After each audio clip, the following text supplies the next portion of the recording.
வணக்கம், welcome to KNP kitchen. இன்றைக்கி கோதுமை ரவையை வச்சு ஒரு குவிக் பிரியாணி பண்ணி காட்ட போகிறேன். குக்கரில் 2 டேபிள் ஸ்பூன் நெய் விட்டு பட்டை, கிராம்பு, ஏலக்காய் தாளிச்சிட்டு கொஞ்சமாக குடமிளகா, கேரட்டு, பட்டாணி போட்டு லைட்டாக சாட்டே பண்ணிக்கோங்க. இது கொஞ்சம் நல்லா வதங்கிக்கணும். டிஷ்ஷுக்கு தேவையான அளவு உப்பு சேர்த்துக்கலாம். அப்புறம் ஒரு மசாலா பேஸ்ட் நான் ஒன்று அப்லோட் பண்ணியிருப்பேன், அதை பார்த்துக்கோங்க. அதை தான் நான் இதில் ஆட் பண்ணிக்கிறேன். இதை நல்லா சேர்த்து கொஞ்சம் பச்சை வாசனை போகிற மாதிரி ஒரு 2 நிமிஷம் வதக்கிக்கலாம். பச்சை வாசனை போயிடுச்சுங்க. இப்போ இந்த டம்ளருக்கு 1 டம்ளர் கோதுமை ரவையை எடுத்து நான் நல்லா வறுத்து வச்சுருக்கேன். அது வாசனை வர மாதிரி வறுத்துக்கணும். இப்போது இதில் இந்த ரவையை சேர்த்து ஒரு வாட்டி பிரட்டிக்கலாம்.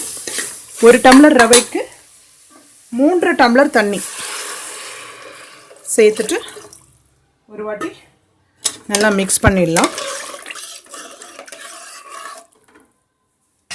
இப்போது ஹாஃப் லைம் பிழிஞ்சிக்கலாம். அப்போ ஒட்டாமல் இருக்கும் உங்களுக்கு.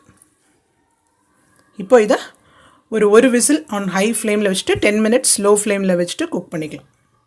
கோதுமை ரவை பிரியாணி நல்ல வாசனையாக ரெடி ஆகிடுச்சுங்க. மசாலா பேஸ்ட் இருந்ததுனால லெஸ் தென் 10 மினிட்ஸில் நீங்கள் பண்ணிடலாம். மசாலா பேஸ்ட் பண்ணி வச்சுக்கோங்க, ரொம்ப ஹேண்டியாக இருக்கும். நான் பண்ண இந்த வேரியேஷன் உங்களுக்கு பிடிச்சிருந்ததுன்னா like, share and subscribe to our channel. Thank you.